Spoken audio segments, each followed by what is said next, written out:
Buenas tardes, mi nombre es María Gemma Salvador, soy abogada y escritora y ya tengo varios de mis libros publicados en diversas plataformas literarias como Amazon, eBay, el FNAC, la Casa del Libro, Lulú y otras.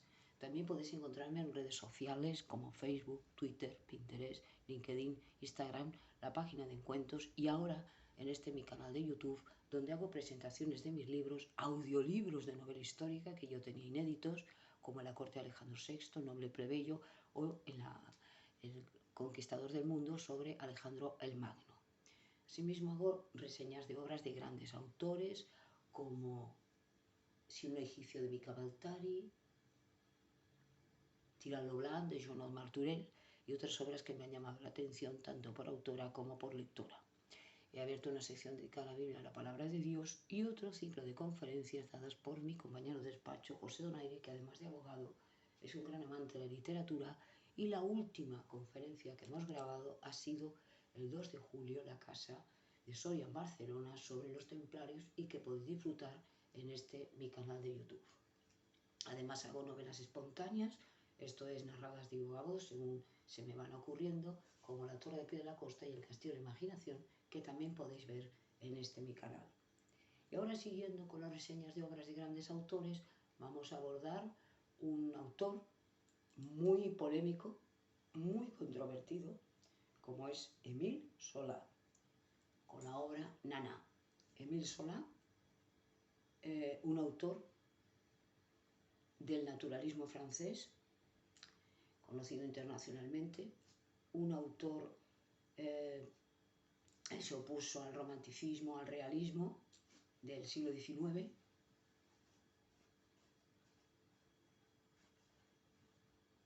en el cual en esta serie que hace de Les Rougon Macquart, que es la historia de una familia y que tiene una duración de unos 20 tomos,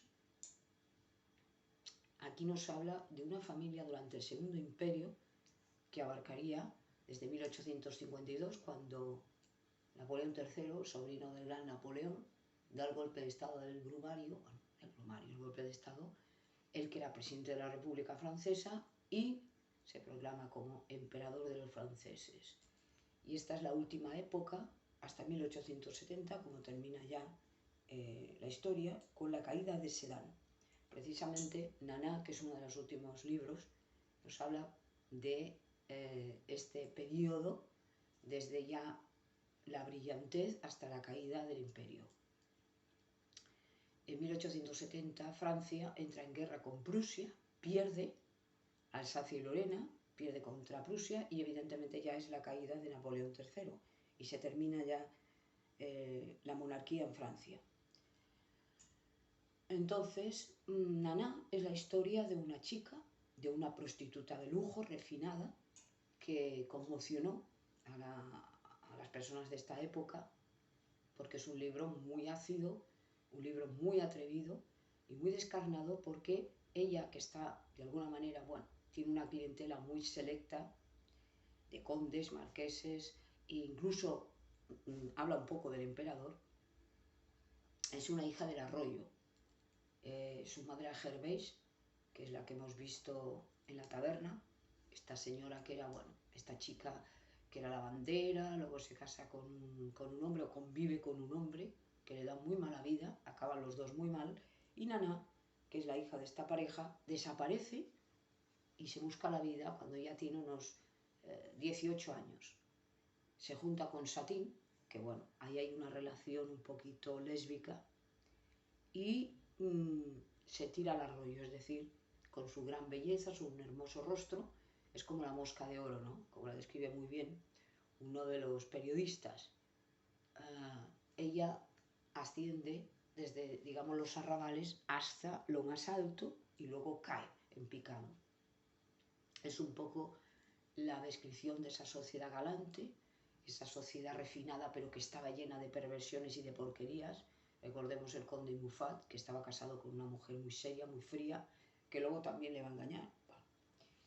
Y lo único que tenía esta mujer era su atractivo erótico. Es decir, Nana, aun cuando era cantante y bailarina y todo esto, pues no sabía hacer más que explotar su físico. Sale de Venus prácticamente desnuda en el teatro, que es cuando todos los hombres la devoran con la vista, y el amo del teatro, que dice de mi burdel, ya empezamos así la historia, nos vamos a dar cuenta cómo ella va a aprovechar esos encantos naturales que tiene, por eso se habla un poco de la poderosa Afrodita, una mujer espléndida que usa de estos atributos, pues bueno, para de alguna manera ganarse la vida y ser una prostituta.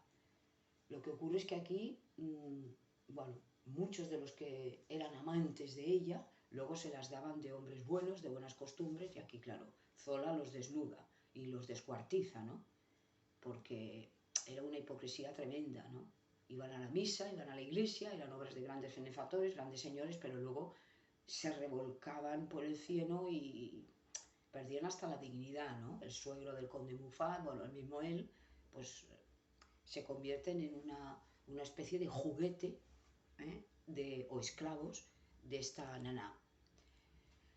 Luego ella, bueno, va pasando el tiempo, vamos viendo un poco, porque claro, la historia de Rougon-Marcois empieza justo con esta familia, le Rougon y le Marcois, que poco a poco se van metiendo en la política, que esto es lo que les hace un poco subir de nivel, hasta que están en los más altos puestos, y después los descendientes, que acabará con el doctor Pascal, como ya vemos que es una raza pervertida y envenenada, prácticamente se entiende con su sobrina, y ahí termina la historia, pero con una descomposición tremenda. Son como las taras hereditarias, ¿no? Que van surgiendo en una familia y que de alguna manera tiene un entronque con la historia de esta Francia de la Belle Époque, que ya habíamos dicho anteriormente cuando habíamos hecho las reseñas de otros libros, por ejemplo de Marcel Proust, En busca del tiempo perdido, y de una manera no tan elegante, aunque sí también sale un poco de prostitución en Marcel Proust, En busca del tiempo perdido, pero aquí es lo descarnado por los descarnados, es bajar, digamos, a los barrios bajos y a lo más bajo de lo que era la prostitución, bueno, el lupanar, las casas de prostitución, elegantes y bajas, todo junto, y veremos cómo ella utiliza el sexo para poder de alguna manera burlarse después de estos hombres que van detrás de ella solo para conseguir lo que quieren conseguir, ¿no? Naná se venga, pero luego veremos cómo termina. Y es muy importante, aunque no voy a decir evidentemente cómo termina la obra, es muy importante fijarnos en la última, por las últimas páginas, porque nos van de alguna manera a determinar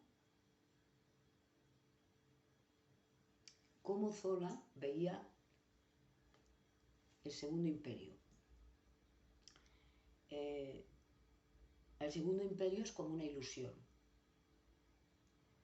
Es verdad que Napoleón III fue un hombre muy inteligente y muy preparado, llegó a presidente de la República, pero su sueño fue, de alguna manera, emular a su famoso tío Napoleón, aunque llegan a decir muchos que no era el sobrino, era un hijo bastardo, pero bueno, esto quedó así de historia. Lo importante es que le quiso emular, pero no era Napoleón I, ya lo era esa época, ¿no? De las grandes gestas de Napoleón, porque si se tiene que reconocer, incluso por los enemigos, es que Napoleón era un gran militar, era un gran estratega, y que evidentemente, aunque hizo cosas muy malas y después fue vencido por el general Invierno, lo cierto es que era un gran militar. Se supo rodear de unos buenos generales y esto le llevó a ganar muchas victorias y muchas batallas, y en cierta medida para Francia fue bueno porque consiguió, bueno, pues tener un dominio sobre otros, digamos, países, sobre otros estados, pero claro, por otro lado fue nefasto porque evidentemente para los otros países, sobre todo para España, nos metió aquí al hermano, a Pepe Botella, que le llamaban, a José Botella, que nunca le reconocimos como rey, evidentemente, sino que empezamos a considerar a Fernando VII el hijo de Carlos IV, como el primer rey del siglo XIX. Pero bueno, esto ya es otra historia, pero sí que es verdad que para los franceses fue mucho mejor Napoleón que todo lo que había ocurrido entre la revolución en Francia. Fue primer cónsul y luego ya entra el directorio, luego primer cónsul y luego llega emperador. El caso es que Napoleón III tiene estos delirios de grandeza, quiere ser emperador y lo consigue. Al principio es muy apreciado por la gente, se casa con Eugenia de Montijo, la española, y bueno, tienen una gran aceptación, pero luego empieza a envejecer, empieza a tener una serie de problemas, de conflictos, incluso con su propia mujer, y luego tendrá que marcharse. ¿Por qué? Bueno, porque al perder, evidentemente, Francia con la batalla de Sedan, aquello es un auténtico desastre. Y todo el imperio se desmorona, porque el imperio era él. Entonces, un poco la personalización de lo que quiso hacer. También quiso, si no recuerdo mal, ayudar al emperador Maximiliano de México, pero luego también fue un auténtico desastre. El caso es que, bueno, este libro lo que marca es la historia de esta mujer, de esta chica que es hermosa, que se vale de sus encantos, que los vende muy caros y que los hombres, bueno, caen como moscas. Hasta el mismo emperador, que era muy fogoso, también la mira y la admira. Y después ya al final va a ser terrible, porque de alguna manera este tipo de personas, este tipo de mujeres, casi siempre acaban así. Cuando ya son mayores, las van despreciando, porque son mujeres que son para el placer, nada más. Y los hombres lo único que buscan de ellas es esto. Una vez se acaba la hermosura, una vez se acaba la juventud, se les acaba el poder y por lo tanto van a otras y estas ya son despreciadas completamente. Hay una escena de la novela, también fue llevada al cine, y hay una escena de la novela en la cual Naná y otras bueno, otras mujeres del oficio ven a una antigua prostituta que llegó a ser muy rica y llegó de alguna manera a dejar esta vida. Y la admiran porque dicen, caray, es mayor, pero cómo ha conseguido conservarse y cómo ha conseguido, aparte de llegar a una edad avanzada, que no todas llegaban, evidentemente, al contrario, pues cómo se ha hecho respetar por el dinero, por la posición. Y esto es un poco el avance de lo que va a ocurrir, ¿no? Que el fiarse demasiado de los encantos de la juventud, de la hermosura, esto acaba mal. Porque todo se termina, en esta vida pues no podemos ponerlo todo en esto, es jugar solo a una baraja y lo material sabemos que se acaba. Todo tiene un inicio y todo tiene un final. Todo se deteriora, la segunda ley de la termodinámica lo dice, el sol dejará de dar su brillo, la luna, las estrellas, todo se va muriendo, la tierra se va deteriorando y las personas, los animales, las plantas, todo se deteriora. Los trajes se deterioran, todo se deteriora y por lo tanto la juventud y la hermosura se acaba. Y si una mujer no ha sabido, sobre todo cuando es joven, atraer a un hombre para formar una familia, para formar un hogar, tener unos hijos, bueno, dedicarse a Dios, la que no quiera casarse y tal, y no se hace respetar, esto al final, cuando esa mujer, a no ser que tenga una de dinero a puerta pala, ¿no? Entonces mirarán el dinero, no la mirarán a ella, esta mujer se quedará sola, por mucho dinero que tenga. ¿Por qué? Porque una vez se acaba la juventud, es como si se acabara todo. El mundo no ve los valores, lo único que ve es la apariencia. Entonces, mientras está en la cima, se es joven, se es hermosa, o se tiene dinero, se tiene poder, se tiene gloria, el mundo adora esto, adora a estos dioses con pies de barro, luego se cae. Pasó con Alejandro Magno, pasó con Napoleón, pasó con Cleopatra, pasó con Marilyn Monroe, pasó con... Todos son los iconos que se caen, los dioses con pies de barro. Y lo que no admira es lo que se tiene que admirar.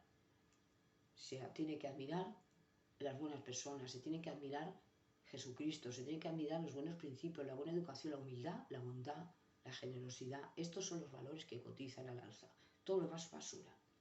Pero bueno, aquí lo vemos, Naná, con toda su hermosura, con todo ese atractivo que tenía tan inmenso, que los hombres iban como locos detrás de ella, en el fondo era una infeliz, una desgraciada, que no tenía nada. Porque todo lo basó en esto. En el momento que esto se pierde, se viene todo abajo. Y ya es como una basura y ya nadie está contigo. Por lo tanto, hay que formar los cimientos antes de que venga eso. Tratar de conseguir que las personas nos quieran, no por un dinero o un interés, no por la hermosura, no por la juventud, no por cosas que no valen nada y que se acaban, sino por uno mismo. Y esto es un poco aquello del refrán, la suerte de la fea, la guapa la desea, porque normalmente la que ha sido muy hermosa, pues atrae a muchos, pero a lo mejor solo se enamora uno de ella. Entonces va despreciando a unos, va despreciando a otros y al final se queda sola. Una vez se le acaba ya el palmito, ya los hombres no van detrás de ella de esta manera. Si tiene dinero, van por el dinero, por el otro. Y a lo mejor se queda sin familia, se queda sin nada. ¿Por qué? Porque todo lo cifraba en eso y pensaba que siempre iba a tener ese poder. La iban a mirar, qué guapa soy, como me miran, como me dicen. El del poder lo mismo. Napoleón III se creyó Dios, el otro se creyó Dios, y eso es muy atractivo, ¿no? El premio Nobel de Literatura, o el premio científico, el otro, el gobernante, el rey, en la estrella de cine, la estrella de no sé qué, todos son los dioses del mundo. Y esto se acaba, porque además necesitamos otros, porque esto hay que renovar. Entonces, como todo es un materialismo, no hay una base, pues llega un momento que nos cansan. Y cuando ya no le encontramos el jugo, como cuando uno tiene mucho hambre, come rápidamente y después ya se sacía y se acabó, pues estos son los ídolos del mundo. Se sacían uno de los, digamos, novedades, y una vez ya son viejos, pum, otros, y otros, y otros, y esto es así. Es materialismo puro. Entonces aquí Zola se la ha criticado muchísimo. Esta novela fue un escándalo en su época.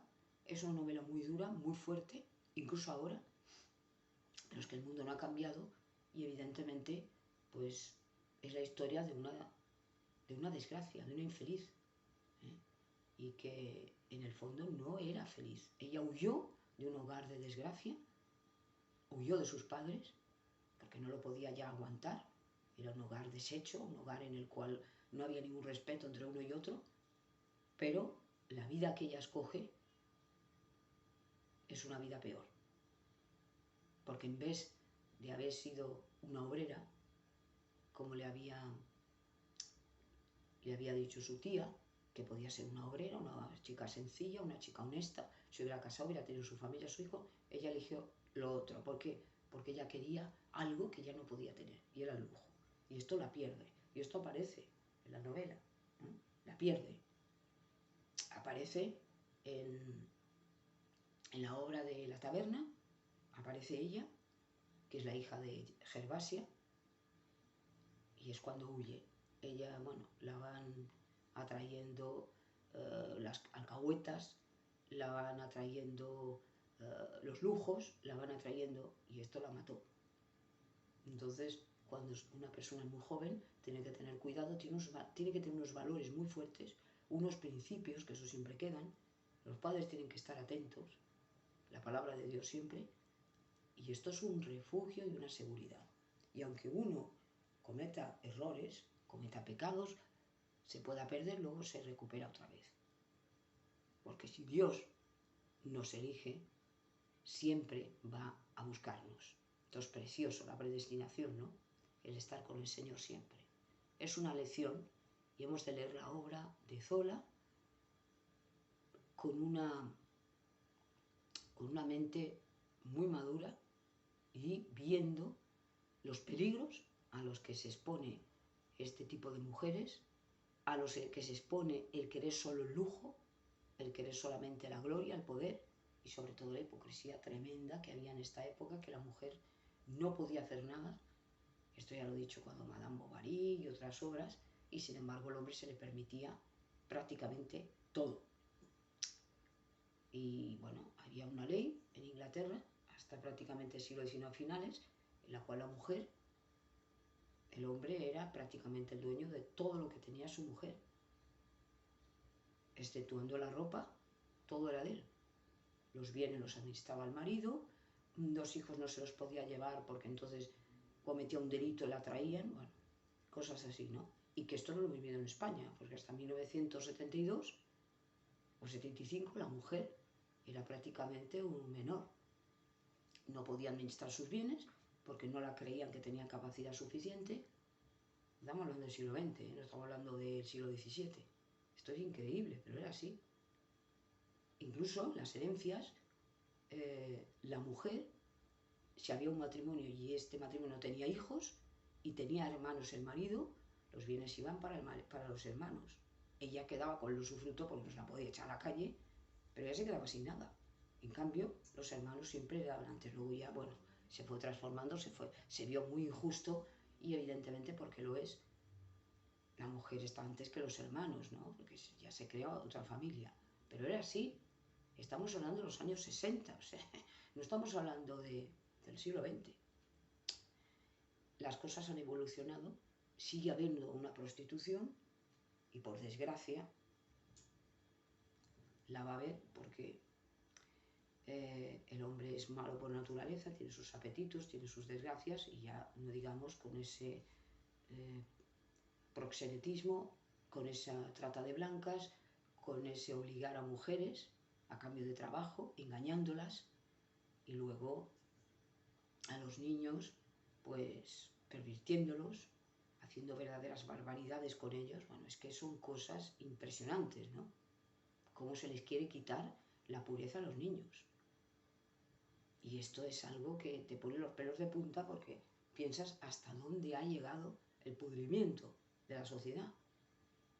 Y todo esto lo maneja el diablo, es decir, a él le encanta pervertir a los niños y destrozar a las familias, porque esto es la base de la sociedad. Y esto es todo lo que quería decir de la obra de Sola Nana.